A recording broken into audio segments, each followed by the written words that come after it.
کوم چې استاد جیم ځان سره درولم چې تاسو له نیټو کړ خو خره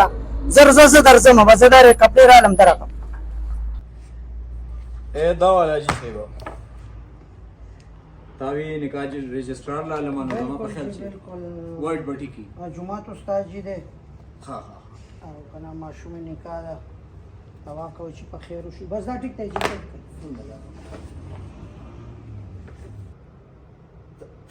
سل راځي ته خپل ځای ته ځه هر څه تیار دی ډېر ټایم دې تیر کو پالر کې هم دې ډېر وخت کو زه درغم ته مه راځه اوهو دا څه زیاتي دی یاره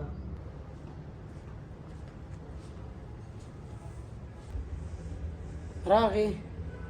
دې ټایم ته وګورل ته ټول جنجان راغلی ته ما پسې دلته راغی بچې دا ولې السلام علیکم تاسو سره یو خبرې کول راغلی وایه بچې څه دا ضروري خبره چې ته ما پسې دلته راغی اجي صاحب خبره مې بخله نه راځي خو بس څه خو دې لګولې خو صفا خبره کوه که نه اجي صاحب زه دا واده نشم کولی بچې دا ته څه وې دا ټایم د ټوکو کولو نه دی جنجان راغلی دي اجي صاحب زه داسې جنۍ سره واده نشم کولی چې زما ملګرو سره د هغې ویډیوګانې پرتې وي ته څنګه خبرې کې او د څه ویډیوګانې د دې معلومات ته کور کې وکړه بچې ته ولې نه پوهېږې دا خو زما لور هغې له نښه روړې وه هغې ریکارډینګونه کړي وو دا ته څه وې څه نه وې هغه زما لور کړي بل چا خو نه دي کړي اجي صاحب دا خبره اړو د کور پاتې نه شوه دا خو په ټول کلي کې ډنډوره شوه زه داسې جنۍ سره واده نشم کولی زه نه لاړم هې بچې خبره واوره هې بچې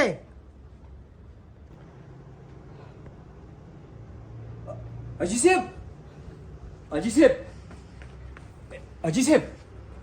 اجی صاحب اے اجی صاحب تو پاسا اجی صاحب اوپر وڑا لکھا باب اے بابا تو حوصله وکړه الله به خیر کړي بچې زما د لور کور ته جوړېدو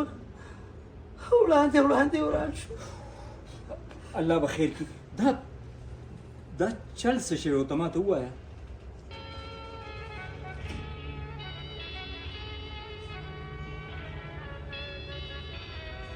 تا ته پته ده چې ستا په کور کې پټ غل شته